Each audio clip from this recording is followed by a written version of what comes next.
Instagram reels culture. ఇప్పుడు 16-17 ఏళ్ళ అమ్మాయిలు కూడా ఆఫ్ బట్టలు వేసుకొని ఫోటోషూట్లు చేస్తున్నారు. దాన్ని కల్చర్ అంటున్నారు. కానీ రీసెంట్ గా నేను చూసిన ఒక విషయం నిజంగా ఆక్వర్డ్ గా అనిపించింది. కేవలం 10-12 ఏళ్ళ చిన్నారి కూడా అలాంటి వీడియోలు చూస్తుంది. ఇప్పుడు నా ప్రశ్న ఏంటంటే, ఒక 10-12 ఏళ్ళ చిన్నారి అలాంటి వీడియోలు చేయడానికి ఆ బట్టలు ఎవరు కొనిచ్చారు? ఆ వీడియో షూటింగ్ ఎవరు చేశారు? దాని వెనుక ఉన్న బాధ్యత ఎవరిది? మన పెద్దలు ఒక సామెత చెబుతారు, ఆవు చేలో వేస్తే దూడ గట్టును వేస్తుందా అని. ఇక్కడ గడ్డి వేసింది ఎవరు? ఆ చిన్నారి కాదు, ఆ తల్లిదండ్రులే. మన ధర్మంలో జీవితంలో ప్రతి వైఫల్యానికి ఎవరి బాధ్యత ఉందో స్పష్టంగా చెప్పారు. అది పెంపకంలో ప్రాథమిక విషయం. నేను మీకు ఆ విషయాన్ని గుర్తు చేస్తాను.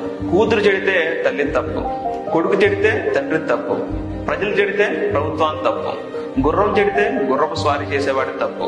అవును, నేటి సోషల్ మీడియా కల్చర్ లో పిల్లలు ఏ మార్గంలో వెళ్ళినా ఆ పెంపకం యొక్క లోపం తల్లిదండ్రులదే. ఇది కేవలం సాంకేతికత లేదా ఆధునిక సమస్య కాదు. మన పిల్లలకు సంస్కృతి, హద్దులు, విలువలు నేర్పించాల్సిన బాధ్యత పూర్తిగా మనదే. సోషల్ మీడియా కంటే పెంపకమే గొప్పది. మీరు నా మాటతో ఏకీభవిస్తారా? తల్లిదండ్రులుగా మీ అభిప్రాయం ఏంటో కామెంట్ చేయండి. ఈ ముఖ్యమైన సందేశాన్ని ప్రతి ఒక్కరికి షేర్ చేయండి. ఈ వీడియో నచ్చితే ఖచ్చితంగా లైక్ చేయండి, షేర్ చేయండి. మరిన్ని ఇంట్రెస్టింగ్ వీడియో కోసం ఛానల్ సబ్స్క్రైబ్ చేసుకోండి.